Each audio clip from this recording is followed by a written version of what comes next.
देश की जनता आज जंतर मंतर उतरी है, ये दिल्ली में उतरी है, कल देश के एक एक सड़कों पर उतरेगी और आपके मंत्रियों का भी चक्का जाम करेगी। आपको बढ़ने चलने नहीं देंगे, आपके आवास पर भी जाएंगे और पार्लियामेंट को भी हम घेरने का काम करेंगे कि नरेंद्र मोदी जी की जो सरकार है वो हमारे वोटों का चोरी कर रही है। तो बूथ से हम ईवीएम को वापस कर देंगे। 2024 में बैन नहीं करते हैं, इससे स्पष्ट मालूम पड़ता है कि भारतीय प्रधानमंत्री जी नरेंद्र मोदी जी हैं, वो जनादेश के चोरी कर रहे हैं। हाँ, हमारी सब्र की इंतहा मत लो प्रधानमंत्री जी, जिस दिन सब्र टूट जाएगा उस दिन आपकी छठी की दूध याद आ जाएगी। 10 साल राम मंदिर में लेकर के रह गए, धर्म के नाम पे रह गए, घंटा हिलाने पर लोगों को मजबूर कर दिया। आपको इसकी कहां चिंता है? आपको लोक संख्या की कहां चिंता है? आपको बेरोजगारी की कहां चिंता है? आपको विकास की कहां चिंता है? आपको जीडीपी की कहां चिंता है? आपको अगर कोई चिंता है तो अडानी और अंबानी की चिंता है। अगर कांग्रेस में वोट डालते हैं तो उसका वोट पड़ता है भाजपा में, साइकिल में वोट डालते हैं वोट पड़ता है भाजपा में, साइकिल में वोट देते हैं, हाथी में वोट देते हैं और वोट जाता है वो भारतीय जनता पार्टी के कमल में। चेतावनी दे रहा हूं प्रधानमंत्री जी, होश में आ जाओ, होश में आ जाओ।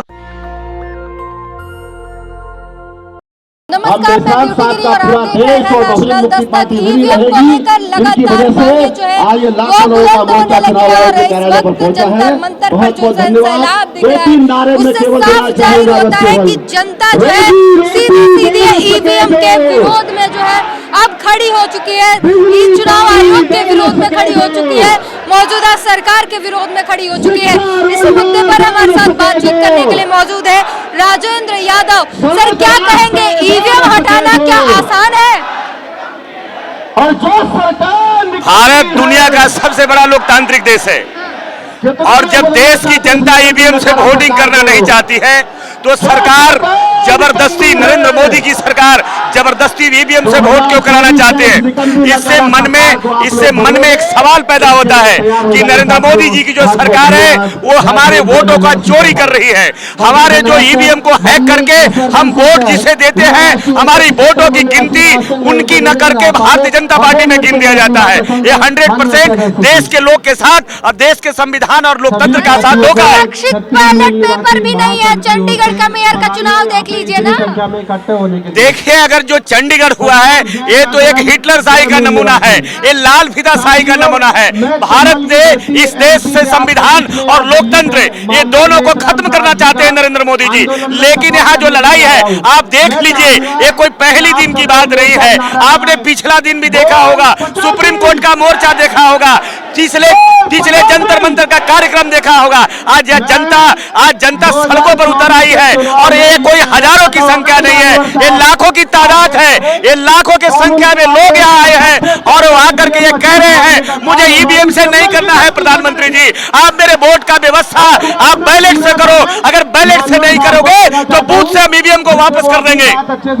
चुनाव आयोग मोड में नहीं है, ईवीएम बंद करने को कैसे करा लेंगे? ये देश चुनाव आयोग का देश नहीं है, ये भारत है, ये संविधान का देश है, ये भारत एक लोकतांत्रिक देश है और भारत में हर एक व्यक्ति का उतना ही अधिकार है जितना प्रधानमंत्री को अधिकार दिया गया है। हम ईवीएम से वोट नहीं चाहते हैं। आप मोटा वोट कराओगे कि नहीं कराओगे? हम जान रहे हैं कि मेरे वोटों का हरण हो रहा है, ईवीएम हैक हो रहा है, वोटों की चोरी हो रही हो, आप उसको रक्षा करोगे कि नहीं करोगे? जनता की भावना का सम्मान करोगे कि नहीं करोगे? जनता के प्यार से जीतते हैं मोदी जी, ईवीएम से नहीं। अगर जनता के प्यार से ये चुनाव जीतते तो ये 5 मिनट के अंदर ये अध्यादेश जारी कर देते और पार्लियामेंट में प्रस्ताव ला करके ईमानदारी से बता देते आपको जहां वोटिंग करना है वहां करिए, आपको अगर ईवीएम से करना है तो ईवीएम से करिए। लेकिन इस देश में मैं कह रहा हूं वोटिंग से पहले वोटिंग करा लो और मतदान करा लो, मतदान मंगवा लो, बैलेट से भी करा के मंगा लो कि देश की जनता कैसे चुनाव करना चाहती है, देश की जनता कैसे वोट देना चाहती है। सुनिए, बात यह है कि भारत एक बहुत बड़ी संख्या वाला देश है, यहाँ पे ईवीएम से आसानी से चुनाव हो जाता है, वहाँ बैलेट पेपर बहुत मुश्किल ऑप्शन है और जनता अलग कंफ्यूज हो जाएगी, छोटी छोटी बातों को लेकर अवैध हो जाता है बैलेट पेपर। मैं मानता हूं कि भारत एक बड़ा देश है जहां 140 करोड़ लोग रहते हैं, लेकिन आपको 140 करोड़ लोगों की चिंता का है?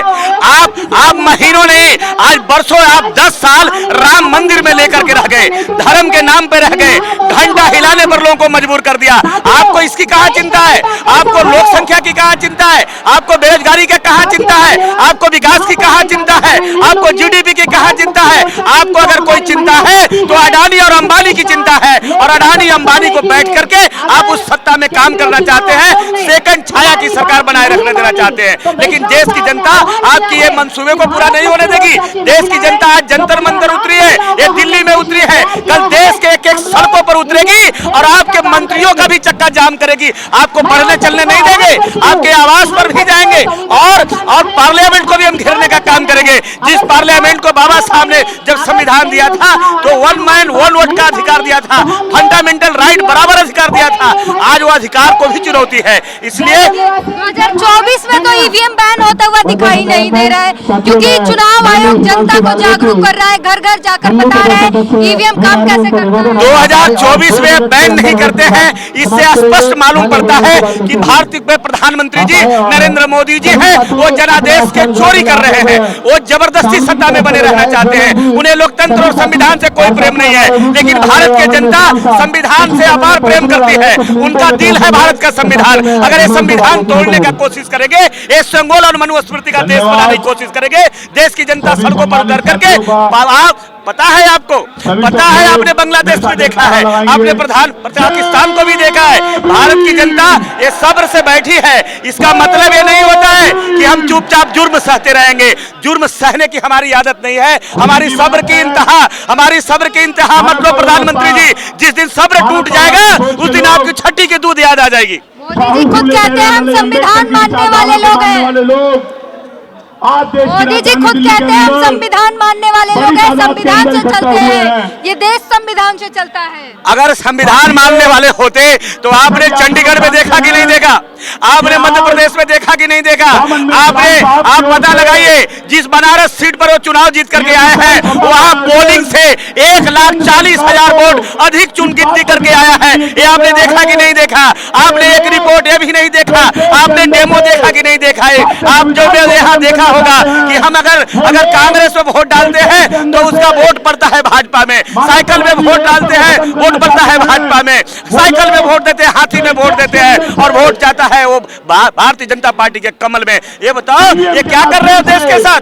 ये देश के साथ क्या कर रहे हो? आप नैतिकता भूल गए हो, अपनी संस्कार भूल गए हो, और ये भी आप भूल गए हो कि भारत में अगर कुछ है तो संविधान है। आप संविधान के वजह से हो प्रधानमंत्री जी, संविधान को इग्नोर करने की कोशिश किया तो ये देश की जनता माफ नहीं करने वाली है आपको।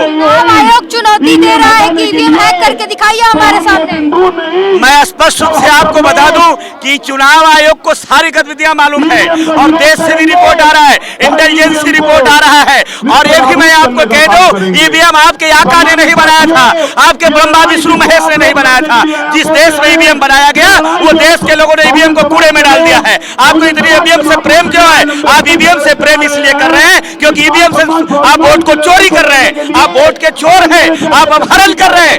आपके ऊपर अपहरण का मुकदमा लगना चाहिए, और जिस दिन सरकार हमारी आएगी, जिस दिन संवैधानिक सरकार होगी, उस दिन आपकी इस कार्रवाई, आपकी इस भूमिका की भी जांच होगी जो आप जबरदस्ती 2019 में जो भारतीय जनता पार्टी आई है वो जनादेश नहीं है, पूरा देश मोदीमय है। पूरा देश को आपको जानकारी हो जानी चाहिए, ये पूरा देश मोदीमय नहीं, पूरा देश ये अम्बेडकर में है, संविधान में है, ये संविधान मानने वाले लोग हैं। आप कहां से बातें कर रहे हैं? कौन आपको ये बात बता देता है? मोदी की अगर मैं है तो मोदी को वोट को परसेंटेज आप गिन लीजिए कि मोदी के विरुद्ध में कितना वोट पड़ता है। ईवीएम की हैकिंग के बाद भी, ईवीएम से चोरी के बाद भी जो वोटों का परसेंटेज इनके पास है वो अभी तक 50 नहीं पार नहीं कर पाए हैं। इसलिए आज भी मुझे विश्वास है संविधान मानने वालों की ताकत है, संविधान मानने वालों की हुजूम है, संविधान मानने वालों के अंदर जज्बा है, और ये जज्बा जिस दिन सड़कों पर उतर जाएगा तो फिर मैं फिर से बात कह रहा हूँ,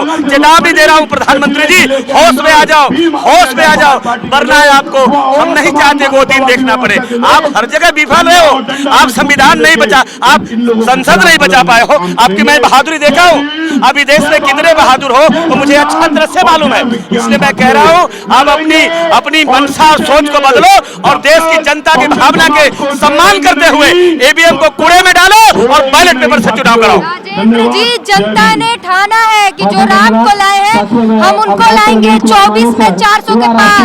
हमें राम ने नहीं लाया है, ये जिनको राम ने लाया होगा और जो राम को लाए होंगे ये उनसे सवाल करिएगा। अगर हमें एक ताकत किसी ने दिया है तो बाबा साहब अम्बेडकर ने ताकत दिया है, संविधान ने हमें ताकत दिया है। इसलिए मुझे संविधान पर भरोसा है और संविधान भरोसे के साथ हम जाएंगे और इनकी औकात बताएंगे।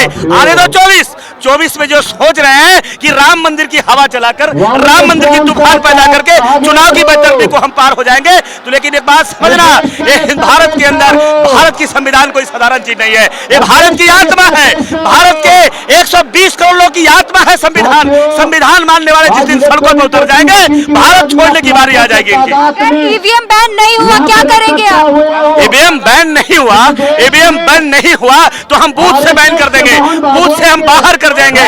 हम गुंडागर्दी करेंगे? गुंडागर्दी नहीं है, ये हमारी संविधान ने हमें अधिकार दिया है कि हमें मतदान, हमें मर्जी से मतदान करना है, हमें वोट देने का अधिकार मन से है। तो ये भी हमें संविधान ने अधिकार दिया है कि हम ईवीएम से नहीं बैलेट से वोट करेंगे। अगर सरकार बैलेट से वोट कराएगी तो हम समझेंगे संविधान का सम्मान कर रहा है, वरना संविधान के खिलाफ जाने के इनके रास्ते को विरोध करते हुए हम इनको ईवीएम को वापस करने का काम करेंगे। और चोरी होगी, बूथ के बूथ लौटे जाएंगे। अब ये हम कह रहे हैं बूथ लूटे जाएंगे, आप इतना मुझे क्यों परवाह कर रहे हैं बूथ का? हम कह रहे हैं कि मेरे वोटों की रक्षा कैसे होगी? हम वोट जो दे रहे हैं किसको दे रहे हैं? उससे अच्छा है कि बंदूक के नोक पर नोट ले लो, उससे तो अच्छा है। अगर वोट की रक्षा करनी है तो आज भी मैं कहता हूं आप करो। दुनिया की 90% नहीं 95% देशों में कैसे चुनाव होता है? दुनिया के 50% देश बैलेट से मतदान करता है। इसलिए प्रधानमंत्री जी समय रहते चेत जाओ, नहीं तो कल अगर कुछ बुरा हुआ इसका जिम्मेदार आप बनोगे। तो आप सुन सकते हैं, चाहे कितनी भी पूछ ली जाए, हर किसी के मन में एक ही जवाब है कि ईवीएम बंद होना चाहिए, बैलेट पेपर से चुनाव होना चाहिए। बैलेट पेपर में अगर चोरी होती है तो वो कम से कम पता चल जाता है, ईवीएम में तो पता भी नहीं चल पाता। और ये जन सैलाब उसी के है। ईवीएम बंद कराने के लिए जंतर मंतर पर जन सैलाब आया हुआ है। बिल्कुल सभी का ये कहना है कि बंद करो वरना इस बार नहीं देंगे, बूथ पर जाकर ईवीएम तोड़ देंगे और चुनाव लेके होने नहीं देंगे। वोटों की चोरी उनके व्यक्तिगत मामले के विरोध में राष्ट्रव्यापी आंदोलन खड़ा किया। उन्होंने 13 पॉइंट। नेशनल दस्तक की आपसे गुजारिश है कि अगर इसको बचाना चाहते हैं तो नेशनल दस्तक को सब्सक्राइब करने के लिए रेड कलर के सब्सक्राइब बटन को दबाएं, फिर बेल आइकन की घंटी दबाएं। नेशनल दस्तक को बचाने के लिए बहुत जरूरी है कि हर खबर को शेयर करें, लाइक करें, कमेंट जरूर करें।